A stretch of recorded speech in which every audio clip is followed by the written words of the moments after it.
Manoj blog থেকে বলছি। দেখো কি করছে আমার বউ। হ্যাঁ দেখো, এটা ড্রাগন গাছ, খুব পছন্দ ওর ড্রাগন। হয়েছে বৈকাল টাইমে একটু হাঁটাচলা করছে ছাদের মধ্যেই।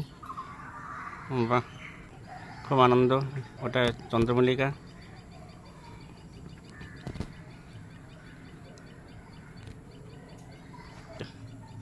দারুণ ফুল ফুলেছে। আচ্ছা দেখো, লাগিয়ে নিয়েছে আবার একটা। এটা কি যে ব্যাপার, এর মধ্যে ফুল হচ্ছে না। বৈকাল ছাদেরটা একটু শুকনো আছে এখন।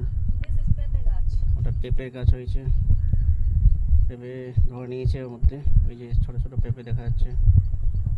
কেমন লাগলো সবাই জানাও একটু।